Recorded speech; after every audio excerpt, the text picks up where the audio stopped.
Greetings, Mavericks and new viewers.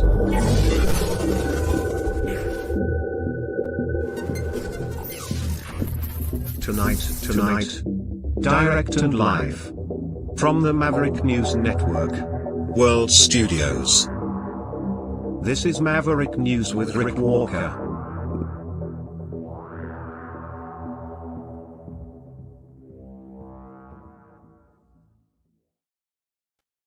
Good evening, everyone. Hello, Maverick family and new viewers. Great to have everybody here. Big night tonight.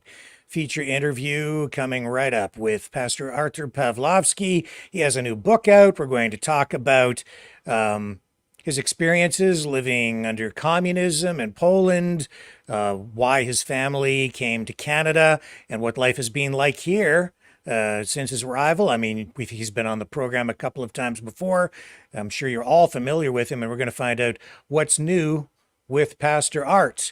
And we will bring you the day's top news stories on the other side of this. Do not go away.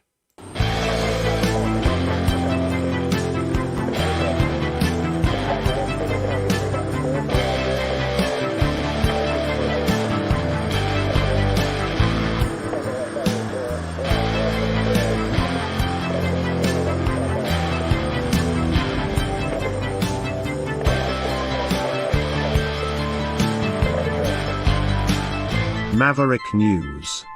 Fighting for freedom.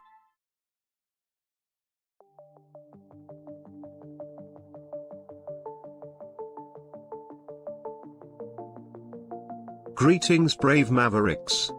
Our quest for truth continues. We go beyond fake news. Together we expose propaganda. Together we pull others out of rabbit holes. We are Maverick thinkers.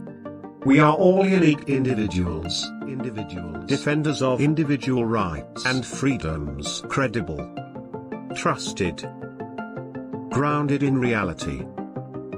Maverick News, defending free speech, Donate at freedomreporters.com. Do it now. Tomorrow may be too late. Maverick News. The world is watching.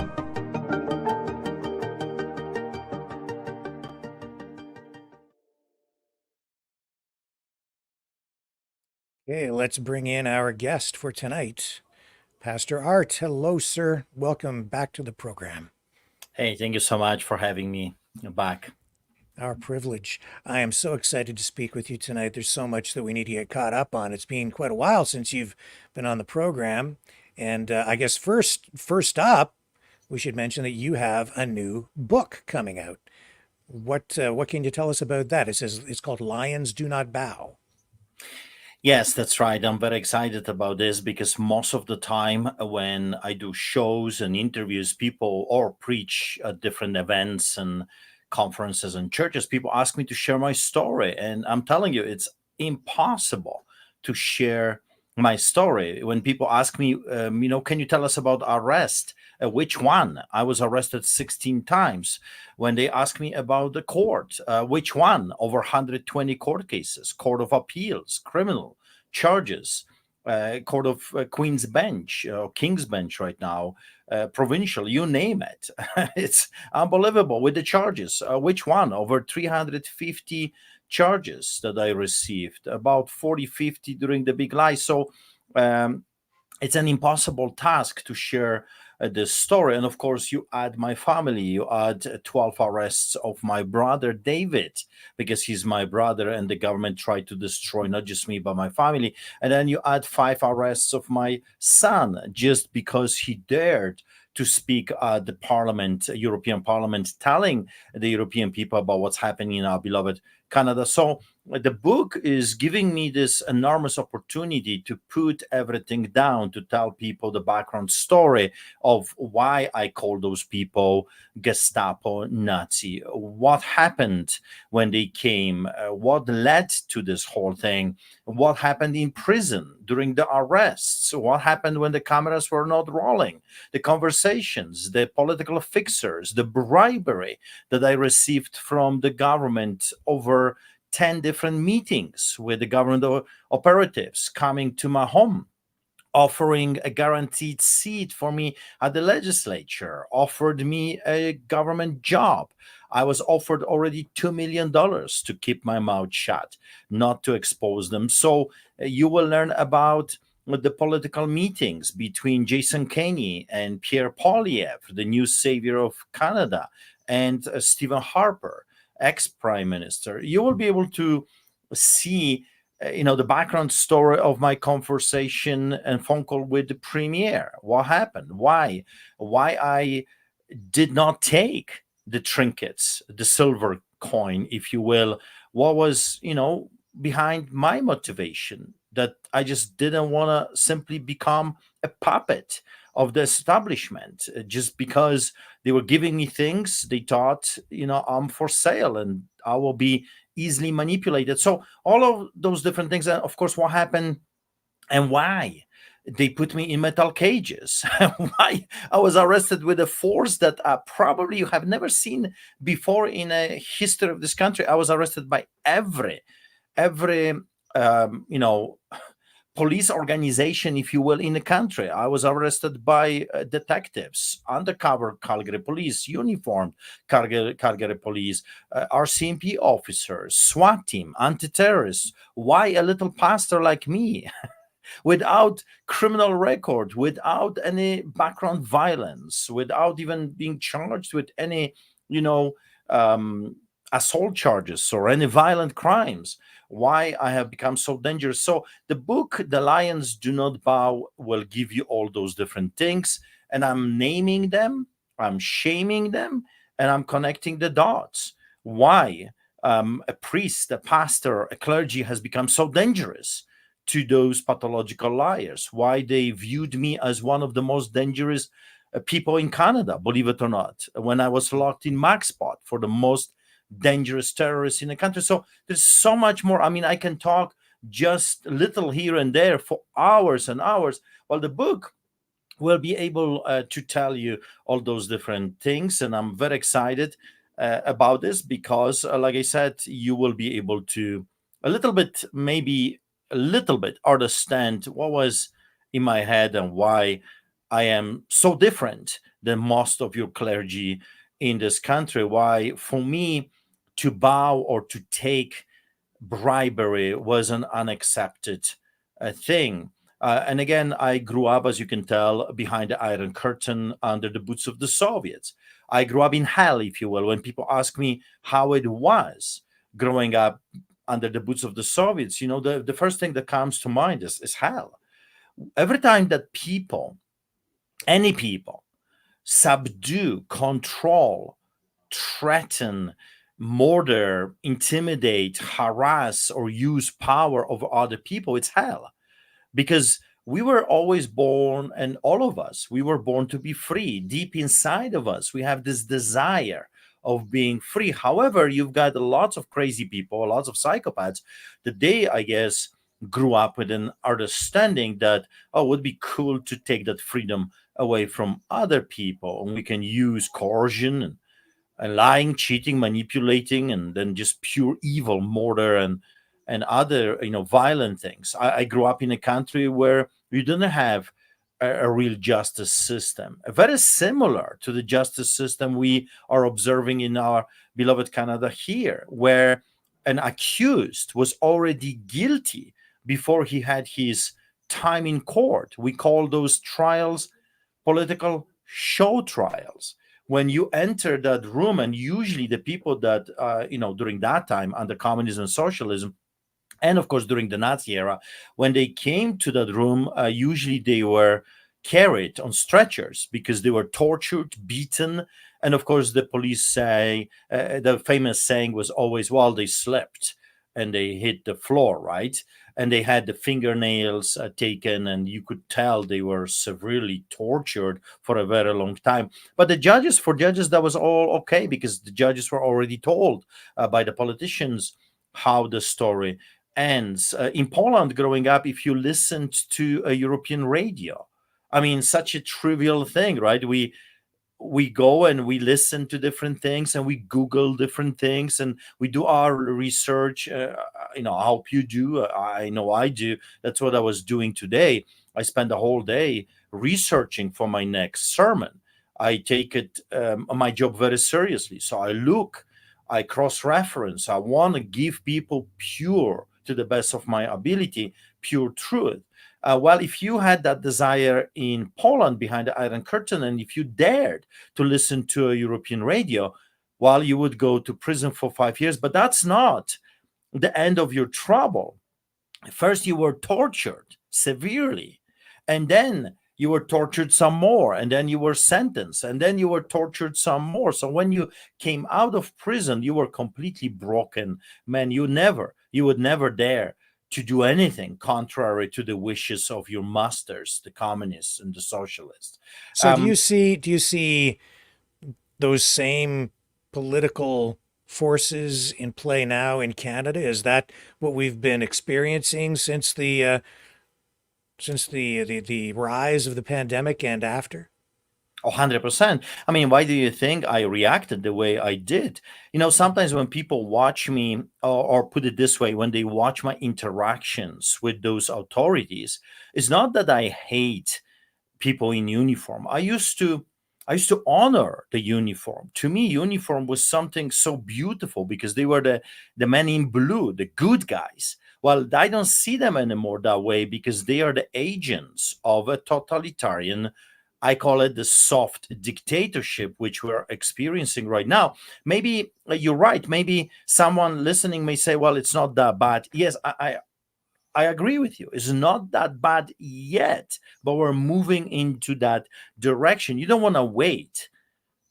Waking up one morning when they're busting through the doors and they beat your wife, rape your wife, take your children away, and imprison you, and there's absolutely nothing you can do about this. There are no human rights. There are no rights whatsoever, because those people with guns and tasers and handcuffs don't follow any rules. And that's communism, that's fascism, that's socialism. And we are seeing this hybrid in our beloved Canada right now being implemented, if you will, in front of our very eyes.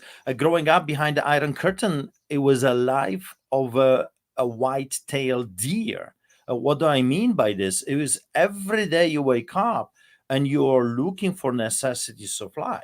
You're chasing after this, you're chasing after that. You couldn't just go to a store and buy whatever you needed, because it was the government that was allowing you. For example, the government was telling you how much sugar you can buy every month. Imagine that. I know when I share those stories, for a Canadian mind, people have a hard time to comprehend what I'm saying. The government was telling you a trivial thing like going and buying sugar. Was the government that was allocating only so much every month. It was the government that was telling you how much beef you can have. Imagine that.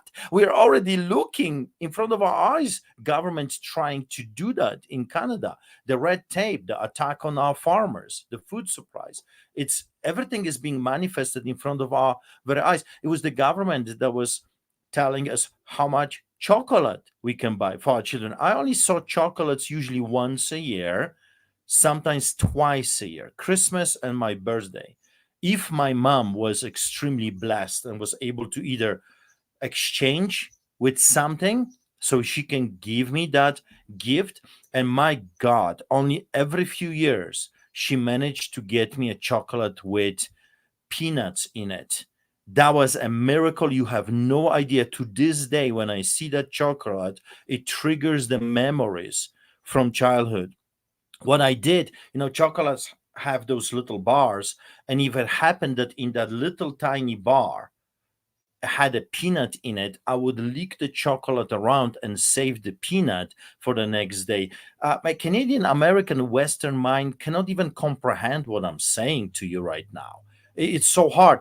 We saw my brother David. I think he was 5 or 6. I'll never forget that. Our family will never forget this. My mom was able to buy a banana, one for me, one for him, and I ate mine, and of course, I was older than my brother David, so I knew that you don't eat the outside thing. But my brother was sucking the whole thing. He was eating even the peel, and we caught him hiding behind a door.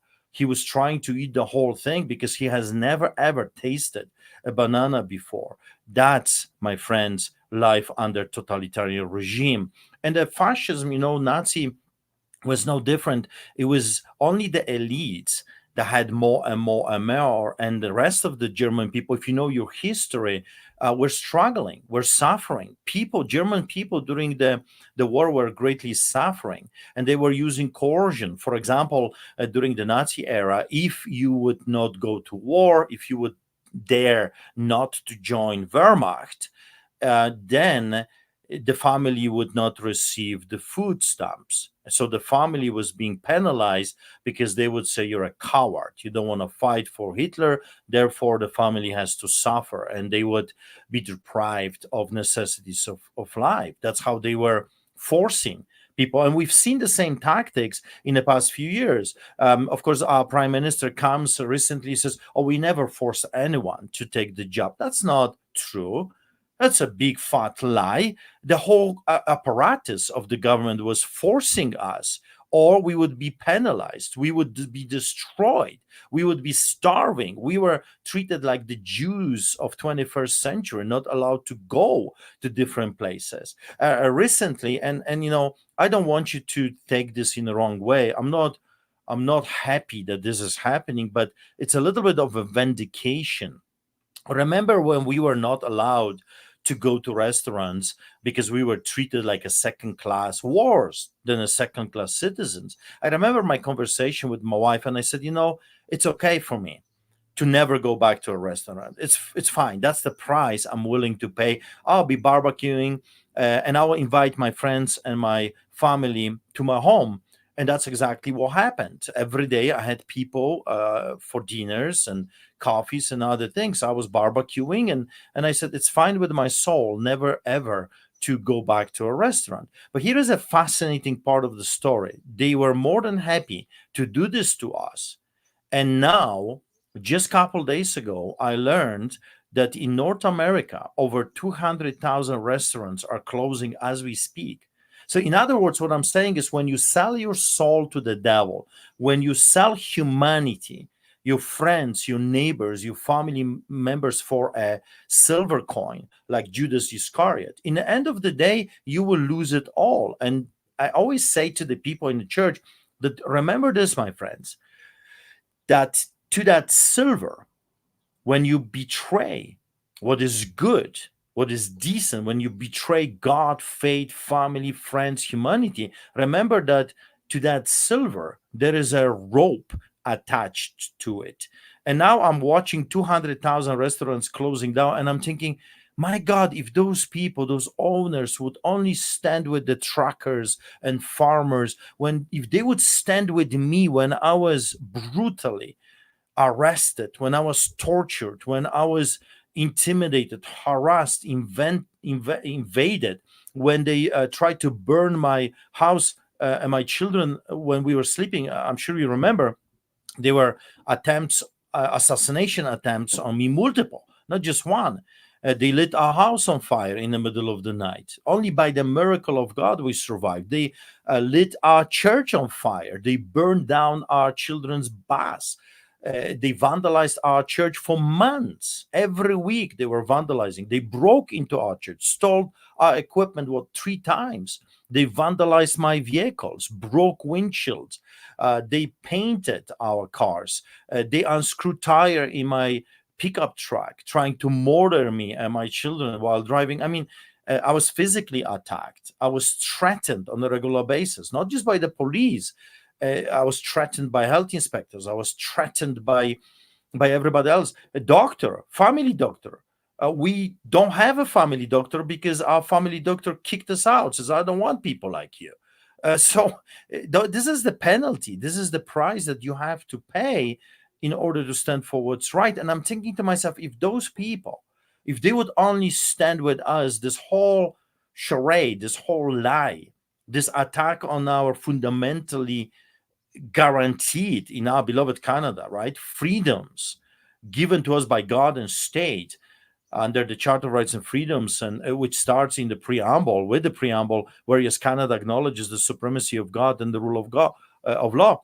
Right. If those people would stick with us, I think that their businesses would still thrive, because people like us, we would gladly support people that stood with us. That's what I do on a regular basis. When I know that the business stood during this craziness, I am more than happy to support them and talk about them and give them tips. And, that's how you survive. You survive an attack of a totalitarian regime when you stick together as a family, as a community. That's how solidarity won.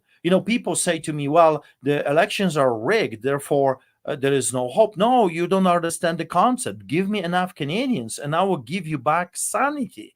Give me enough Canadians and I will bring you back your liberty. Give me enough Canadians and I'll bring you back prosperity. It's not that difficult. You don't have to be a rocket scientist. You just have to be a good man that goes into the place of power because you want to serve people. And of course, that concept right now is so foreign to the politicians that they don't even understand what I'm saying. Serving? They're masters. They're the wannabe pharaohs. And we're just a social insurance number. We are slaves to them. So growing up in Poland, I think, when I look at my life, and I'm sometimes thinking, God, why me? I mean, I'm nothing special. I'm just a guy. I just want to be left alone. And that's the funny part of my story. I told them many times, just leave me alone. You will never hear about Artur Pawlowski, because I don't care about the media and the flashes. I just truly want to be left alone. But because they're not leaving me alone, my only weapon that I have is my camera and talking to people like you and others, because what else can I do to get the support against this apparatus of evil? Because this fight is good versus evil. Don't kid yourself. So Polish people, how Polish people did it. They had no guns, and that's what I said many times to the people. And my speech, my sermon that I was imprisoned for and charged with terrorism, and I was charged of, inciting mischief and breach of probation. I faced decades of imprisonment for my. Are you talking about the incident in Coutts? Is that the one you're talking about? Yes, the truck convoy, right? There. I was part of the truck convoy. I'm super proud that I was part of truck convoy, because they called me and they said, they asked me if I would be willing to be their pastor. And so I conducted a series of church services, and I was more than happy to go to Milk River and then to Coutts to do the same thing. And during my speeches, I always told them, listen, I'm a Polish immigrant. I've seen the power of the united force of the people when the people said enough is enough. And they didn't use guns and swords. That's why I said, no guns, no swords. You don't need that stuff. There is more of us. They don't have enough police officers. They don't have enough RCMP officers to tackle millions of people that simply say, we refuse to cooperate. We will not work for you. Imagine millions of Canadians just for 1 week, united in solidarity with each other, saying, we are in solidarity with the truckers and we will not go to work for 1 week if you will not reverse this craziness. The whole country would collapse, and the government knows it. That's why they were so much afraid of it. And Solidarity won, not because they were using guns and, tanks and bullets and shooting police. No, that was not needed. What was needed is people coming together and saying, no, we're not allowing you to do this to us anymore. And it was over. Yeah, and not to diminish what was going on. It was a struggle, starting with the strikes in the shipyard and the solidarity movement in general. It took some time, but it was highly effective, and I don't think the Soviets at the time really knew what hit them. Yeah, and it's easy to retaliate, if you will, if someone is shooting. So if the Polish people were shooting at the soldiers or police, that would be a easy thing for them. They would just kill a bunch of people, arrest thousands or tens of thousands, and that would be over. But you know how we fought? We fought with the word of God. I will never forget the masses taking it to the streets with a big cross, chanting, "We want God, we want God, we want God." And the Soviets didn't know how to deal with that stuff.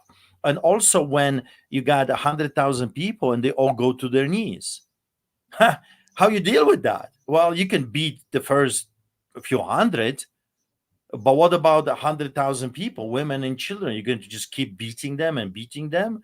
Don't you have children? And some of those people in front of you are your families and your neighbors. What you're going to do? It breaks the psyche. It creates something that even the worst monsters don't know how to deal with.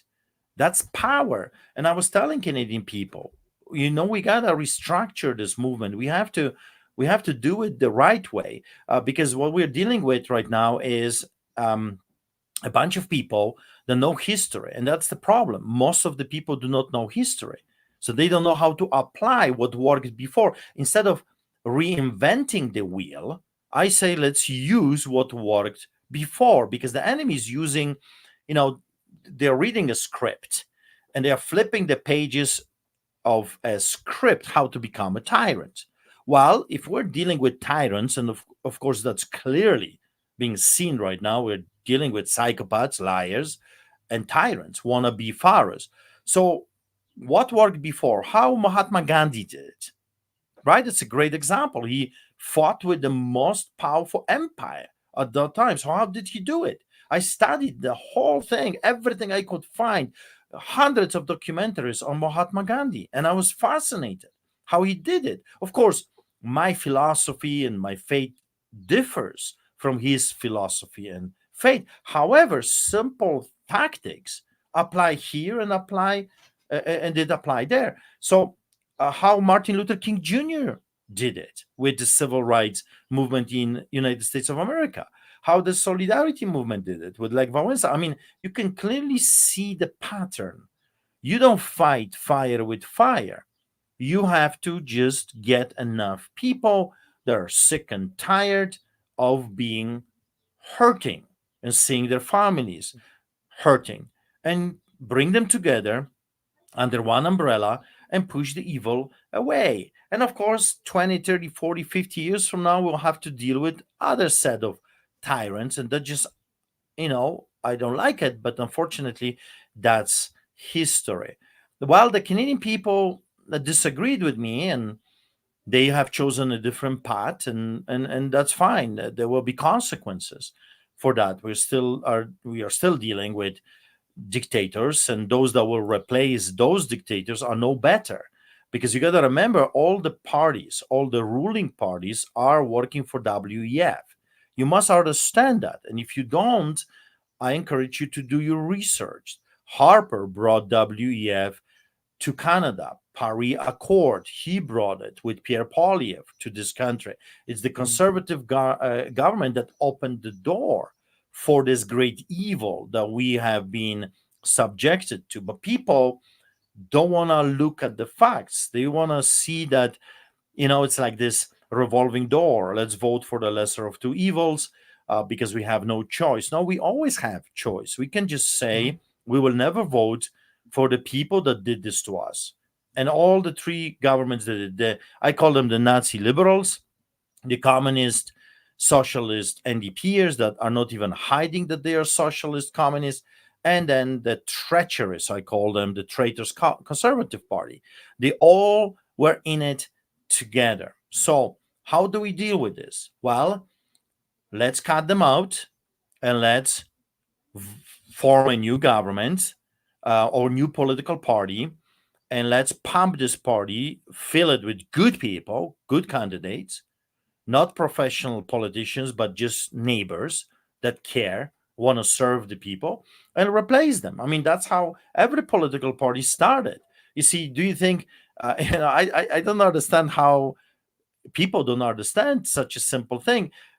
The liberals didn't wake up one day and they had millions of supporters. It takes time, it takes decades, it takes hard work, it takes resources, it takes number of people coming together and saying, okay, we want to form a political entity. Conservatives, it took decades, and they merged with other parties. It took time until they were able to be this powerhouse. So do you see Of any options on the table right now with either the PPC or this new United Party of Canada with Grant Abraham, or any other possibilities there? Or do you think something entirely new again needs to be created? No, I'll tell you this. My dog would do a better job than all of those politicians that we have in power right now. I'll tell you why. Not because my dog is so smart. My dog doesn't want to hurt you. In the mind of my dog, there is no intention of hurting you. You give him food and water, get him out, and he's a happy camper. What we're dealing with power hungry beasts. They are like wild animals that tasted the blood of a human, and they will never stop hunting us because the blood is too sweet. During the time when we were hurting all the levels of government, all the political parties were giving themselves races, as you remember, were protecting themselves while we were losing, hurting. So the people that they swore to protect and work for, we were dying, being destroyed by the policies and mandates. They were partying, as you remember, the Sky Palace party, and federal government. I mean, everywhere, every province, the same thing. They were drinking, partying, breaking their own rules and regulations, That's right. while we were arrested without Yes. mercy, and no one came to our aid. So I would say this to you. There is this famous saying: fool me once, shame on me. Shame on you. Fool me once, shame on you. Fool me twice, shame on me. Why? Because by now I should know better that you're a snake, scorpion, or viper, or whatever you want to call those people. And their intention is to keep biting, keep poisoning us. And I'll go as far as, and I'm sure I'm going to get some enemies, but I am at the point I don't really care, that the carbon tax, I believe that was invented by a coalition of all those ruling parties, conservatives and the liberals coming together. And liberals know there is this shift happening from the pendulum is swinging from the left to the right all across the globe right now. People are sick and Yes. tired of this woke, rogue, crazy traitors, so they want alternatives. They want someone else. So conservatives are getting a little bit of a momentum. So they know that Justin Trudeau, our own domestic terrorist, Castro Caligula, as I call him, he's out. That the liberals will not win. There's no way they can win unless they are cheating. So they know that. So I think they invented another totally crazy tax to give to Pierre Poilievre so he can run with it and, yelling and screaming, axe the tax. What about the other taxes? What about the temporary taxes that we were told are only for a short time, like income tax and other taxes that are killing us? They're killing our economy. They're killing our families.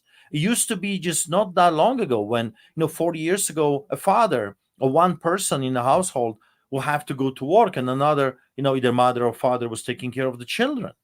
And now both parents work, and sometimes two jobs, just to pay the bills. You know that half of Canadians are struggling as we speak right now. 44% of Canadians are struggling to pay their monthly bills?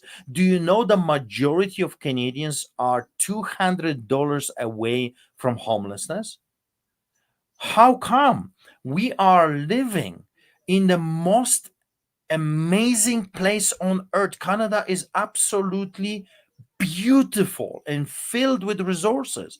If I had the Yep. power, I would turn Canada into, you know, into Dubai, if you will, into a place that will be the most prosperous place on earth. We are literally sleeping on resources. We have everything your heart desires in the mountains.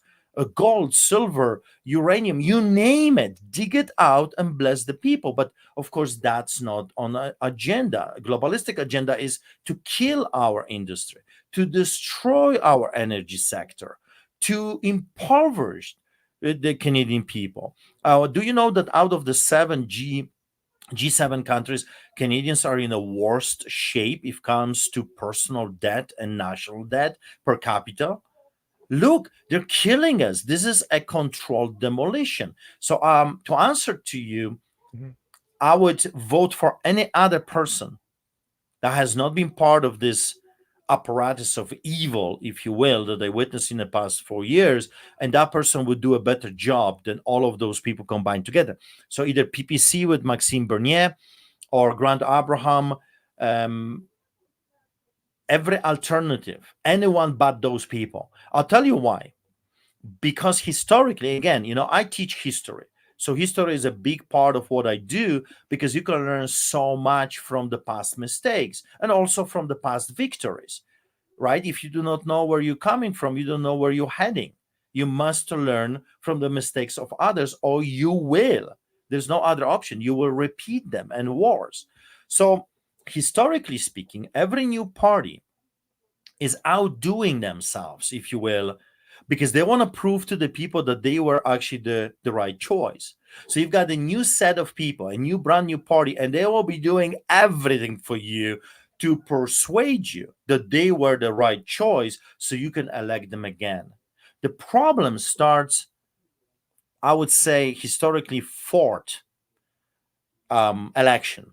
So after 12 years, 15 years or so, corruption creeps in. And unfortunately, I can't give you an answer to that problem because I will have to remove humans out of this situation. Humans unfortunately always fall into this greed, selfishness, pride, corruption. But the first 2 3 elections, my friends, are you going to be blessed beyond your imagination. A new party, either provincially or federally, will outdo themselves. They will be fighting for you. They will be digging whatever it needs to be dug so they can bless you, so they can restore your freedoms, so they can pass legislation, laws of protection, because they want your approval. They need, psychologically, they need to prove to you that you have not made a mistake. If you're settling for the lesser of two evils, you got evil. There is no escaping this. This is a revolving door. So my question to the Canadian people is very simple. Are you better off than 20, 30, 40, 50 years ago? Are you better off now? Or let me put it this way. In the province of Alberta, we have a new government with a savior of Alberta, Danielle Smith. I warned the people about this woman because I know her personally. We were in the same party. I have been always in politics, in the background. I have always been around action, if you will. Of course, from the Christian point of view, and I was in advisory committee quite often, and I know her. I know her when we were together in the Wild Rose Party. And I don't know if you remember, if you're familiar with Alberta's politics, but she crossed the floor with about 10 or so, a dozen of MLAs, completely killing our new party. She destroyed it. And we would be the next government. But because she was promised by Jim Prentice at the time, Premier of Alberta, that she will become the deputy premier, that was very alluring for her. And she sold us for a silver coin, and other dozen MLAs did the same thing. So effectively, she destroyed the movement. And I said that to the people. when there was a second test for the woman during the convoy and during the, rallies and protests, where was she? And nowhere to be found. She did not march with us. She didn't stand with us. She didn't bleed with us. She was not risking anything. She was actually very well paid as a, talk host, QR77, and eventually she saw an opportunity. She quit, and she joined the race, and she won, and people believed her. So 2 years later now, are we better off? And that's what I'm asking Albertans. So we got Conservative Party, the same party that locked us, arrested more pastors than the Chinese regime, destroyed our businesses, murdered our children and our elderly. 2 years later, are we better off? Or we are in worst shape? And everyone I talk to, of course, like outside of the government bureaucracy, which is over 450,000 people working for the government in the province of Alberta, every single one says we are in worse shape than we were. Well, I told you so, because as long as you will not understand that those people did not pass the test and they are just doing the same thing, some of them will do it slower, others will do it faster, but we are all being led to the slaughterhouse Agenda 2030. They all are working for the globalist agenda. Now, with the water thing, I don't know if you're paying attention what's happening in Calgary. It's insanity. We had an incident with a water pipe. I talked to the workers. I have friends now everywhere. So city worker that works there came to me and said, Art, normally we would fix this in 3 days. No issues, no problems. But they're dragging it already a month and a half. And and here is a joke. We can now finally water our trees and our plants. However, we cannot do it with a hose. We must use the hose and put the water into a bucket and then use the bucket to water our plants. Those people in power, they think we're idiots, that we're stupid. We have no brain.